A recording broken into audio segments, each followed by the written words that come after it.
Et bonjour à tous, bienvenue dans cette nouvelle vidéo. Comme vous avez pu le constater avec cette petite mise en scène, waouh, incroyable.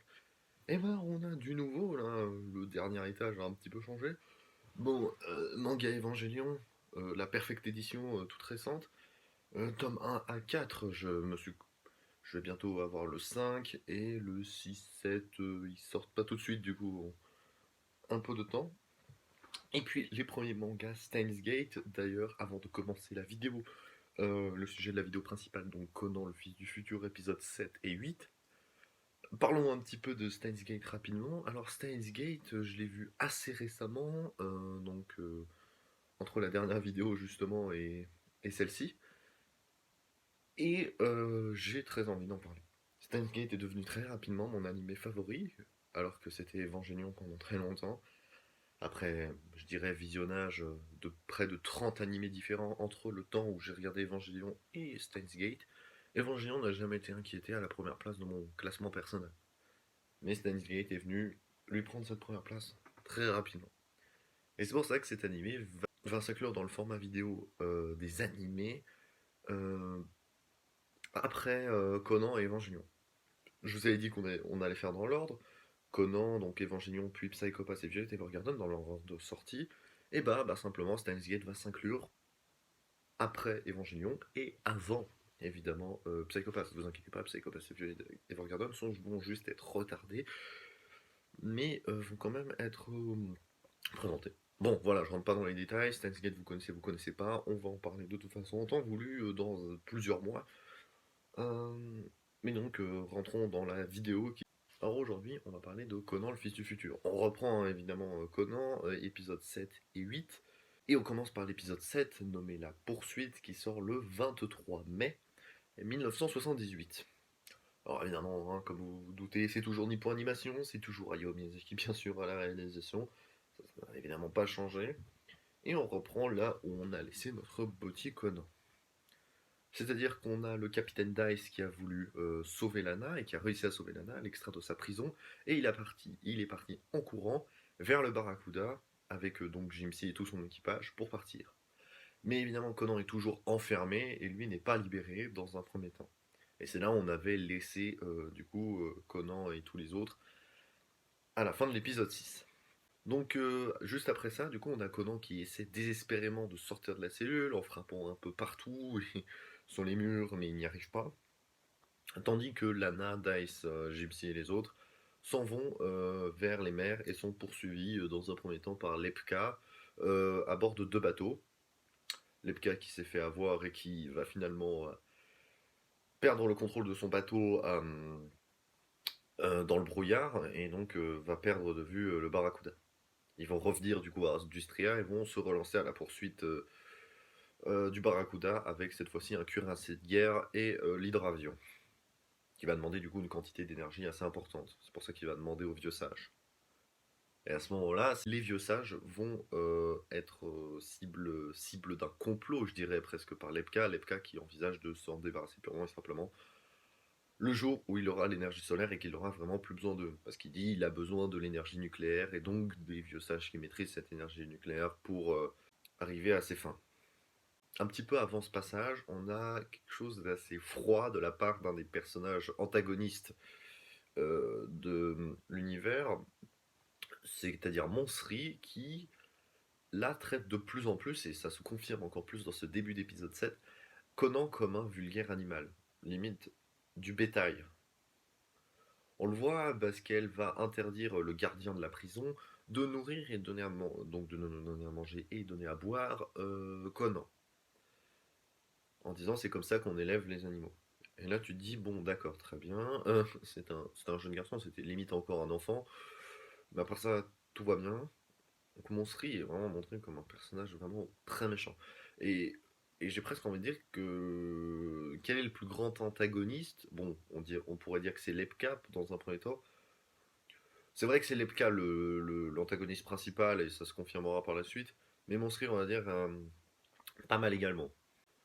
Finalement, donc Conan va quand même réussir à s'évader de la prison en faisant le mort dans sa cellule et en, en feintant un peu le gardien de la prison, et réussit donc finalement à s'évader et donc à essayer de poursuivre le Barracuda. Pour cela, il va monter dans l'hydravion. Dans le temps, on rappelle, hein, du coup, Lepka est revenu et part avec le cuirassé de guerre et l'hydravion, et donc Conan rentre à l'intérieur de l'hydravion et essaie de y arriver comme ça. Un peu plus tard, il sautera de l'hydravion quand il verra le Barracuda et essaiera de le rejoindre à la nage. Le souci, c'est que Monsri tentera de le tuer en l'attachant encore très fortement avec ses entraves, avec le pouvoir magnétique qu'elle avait déjà utilisé un petit peu auparavant dans l'animé, dans l'épisode 5. Ensuite, dans la deuxième partie de l'épisode 7, on a du coup Lana qui pense toujours à Conan, qui fait encore un peu sa chialeuse. Oh non, je suis pas gentil, en vrai, voilà. Elle est sensible, etc., mais ça c'est pas grave. Je suis méchant, en vrai. Puis finalement, Lana fera la connaissance de Jimsi. Jimsi lui offrira gentiment une petite grenouille en disant: je vais veiller sur toi en attendant que Conan revienne. Mais ne t'inquiète pas pour lui, il reviendra. Donc Jimsi et Lana font connaissance pour la première fois du coup dans l'épisode 7. Lana est assez amusée par son comportement, je pense. Un peu plus tard, Lana est convoquée donc dans la cabine du capitaine Dice, et Dice essaie de convaincre Lana qu'il a fait ça pour le bien de l'humanité, pour la protéger, etc. Alors que je pense qu'il y a plutôt des envies un peu plus personnelles, je dirais, derrière l'acte de Dice. Et c'est pour ça que Dice est peut-être l'un des personnages les plus intéressants du début de cet animé. C'est parce que on sait pas vraiment si c'est un gentil ou un méchant. Il fait des bonnes choses, il aide hein, d'une certaine manière nos protagonistes, mais au départ, il n'était pas montré comme un protagoniste, justement. C'était plutôt un antagoniste. Après, effectivement, l'épisode 6, qui s'appelle La rébellion de Dice, on le rappelle, euh, il change un peu de camp. Donc on se dit, voilà, il a basculé du côté des gentils, entre guillemets. Mais à l'épisode 7, et ce passage dans la cabine fait plus réfléchir, en se disant qu'il utilise encore Lana pour des fins personnelles. Quelle fin, on ne sait pas vraiment, mais c'est difficile à cerner en fait. Mais tu sens que c'est quand même un gars sympa. Un mec droit et juste. Mais qui a aussi ses ambitions personnelles. Pas évident à cerner et c'est peut-être le personnage le plus difficile à caser dans le côté protagoniste-antagoniste. C'est le plus difficile à cerner parmi je dirais, tous les personnages finalement de l'anime. Là où Lana, Conan et Jimsy sont clairement côté protagoniste. Et que bon, t'as Monsri et Lepka qui sont clairement antagonistes. Ça, y a pas trop de doute là-dessus.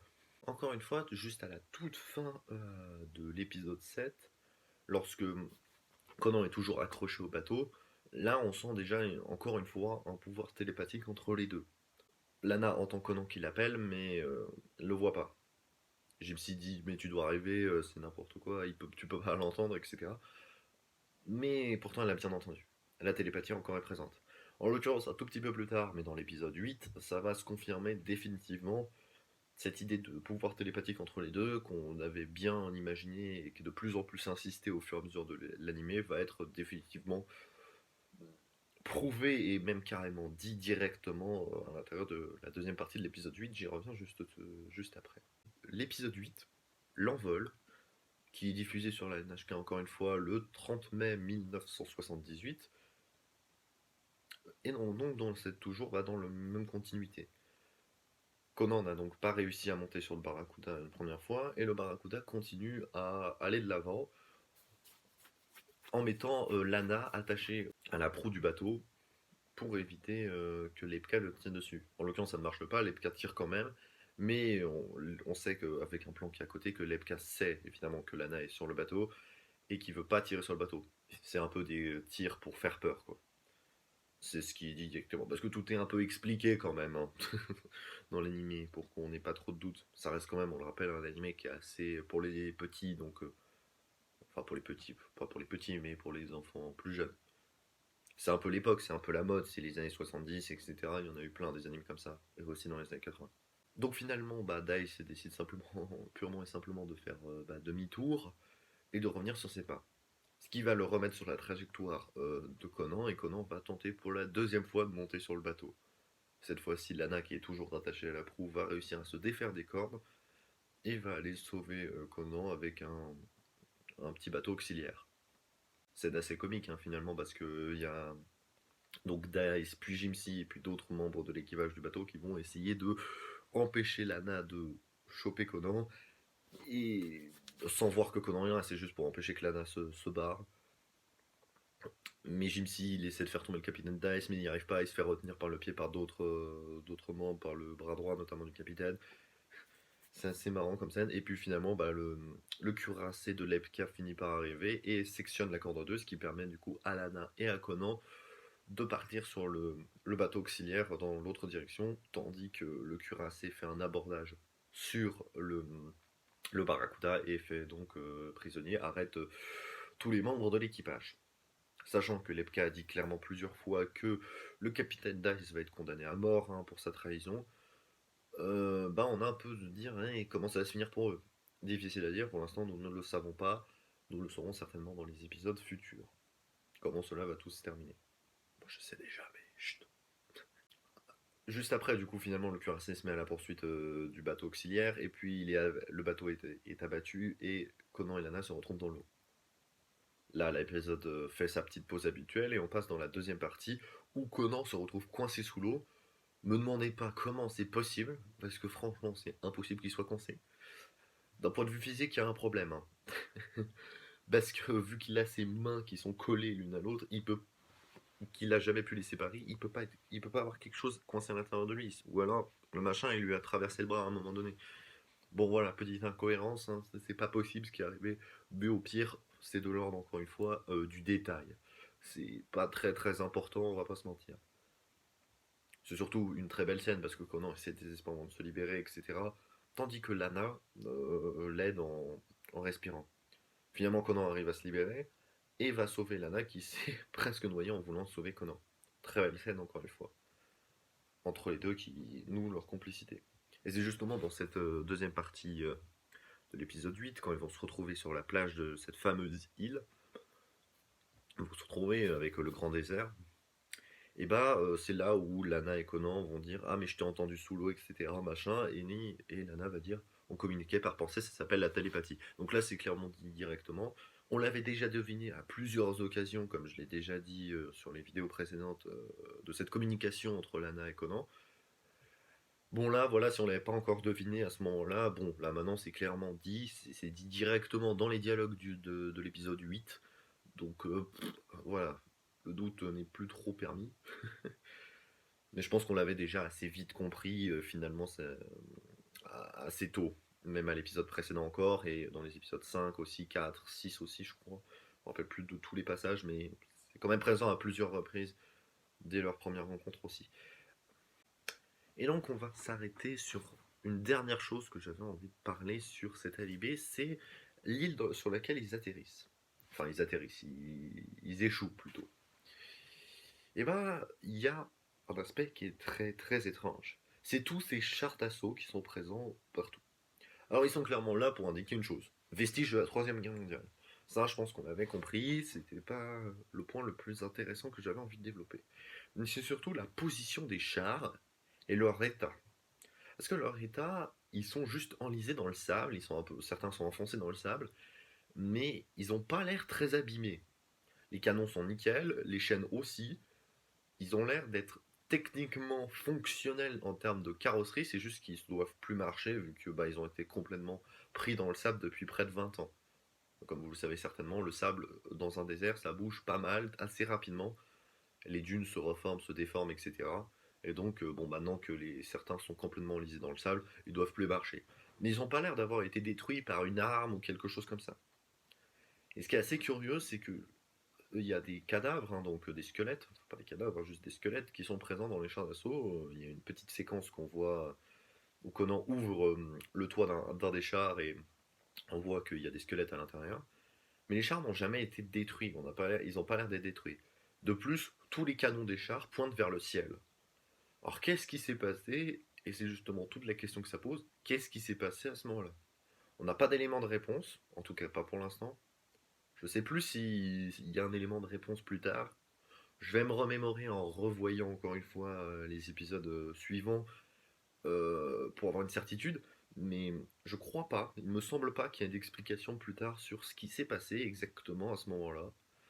Donc c'est un peu une séquence un peu figée dans le temps, avec tous ces chars qui sont alignés les uns aux autres, qui visent tous le ciel et qui n'ont pas l'air d'être détruits. On dirait que le temps s'est arrêté à ce moment-là. Qu'est-ce qui s'est passé exactement? Moi, j'ai émis une hypothèse arme électromagnétique qui aurait détruit tous les tanks et pulvérisé peut-être tout le monde à l'intérieur. Et donc, qui aurait bloqué les gens à l'intérieur, je sais pas, et ils seraient morts de faim ou truc comme ça. Parce que c'est difficile d'imaginer qu'il y ait une explosion, genre un bombardement ou quelque chose. Les chars ont l'air tous fonctionnels. C'est ça en fait qui me perturbe. Ils visent le ciel comme s'ils visaient un raid aérien qui larguerait cette bombe électromagnétique. Difficile, c'est une hypothèse hein, qui peut fonctionner, mais extrêmement difficile de la prouver, impossible même de la prouver. C'est une petite idée, etc. Mais le plus intéressant évidemment dans cette séquence, c'est pas ce qu'il s'est passé exactement, c'est le fait qu'elle soit là.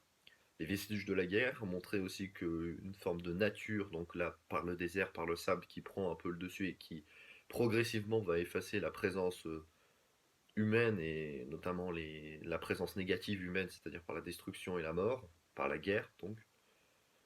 Un beau message encore une fois qui est présent et aussi par le fait qu'il y a des fruits qui poussent à côté, etc. Ah, notamment dans l'ombre des chars, vu que les chars font de l'ombre évidemment sur le sable, certaines plantes poussent dans l'ombre, et donc c'est comme si sur les vestiges humains, la nature pouvait renaître plus facilement. C'est une très belle séquence naturelle, etc. Hayao Miyazaki, hein, voilà, on le reconnaît bien ici. Hum, c'est petite séquence, etc. où finalement qui est pas très utile à l'intrigue principale, mais qui est quand même porteur de quelque chose de fort. Et j'avais envie du coup de passer un peu de temps à la développer, cette petite séquence. Finalement, après ce passage, finalement, bah, qu'est-ce qui va se passer? C'est que simplement, bah, Lana va entendre son grand-père de l'autre côté du désert par télépathie, encore une fois, et ils vont décider avec Conan de partir direction le grand-père de Lana, et qui est le professeur Raoult. Ils s'en vont, ils vont dans le grand désert, Conan porte Lana et court dans une descente, et c'est là où l'épisode 8 va se terminer. Et donc voilà, c'est tout pour cette fois-ci. On va continuer du coup toutes ces aventures de Conan à l'épisode 9 et 10 dans 2 semaines. Mais d'abord, la semaine prochaine, on va traiter d'un nouveau film d'animation. Un film d'animation datant du début du 21e siècle. Et ce sera un film du studio Ghibli, je vous le dis déjà. Alors, j'en dis pas plus, début du 21e siècle, film du studio Ghibli. Il y en a pas mal. C'est la surprise, nous allons voir. Et du coup, sur ce, je vous dis à plus tout le monde. Et on se retrouve prochainement avec ces changements euh, pour, euh, pour les animés, avec un animé qui s'est invité, etc.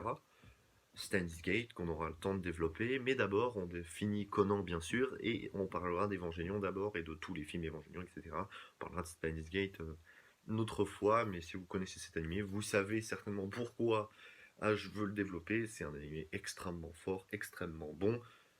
On aura l'occasion d'en reparler, évidemment, dans le futur. Et cette fois, je vous dis vraiment, à plus tout le monde.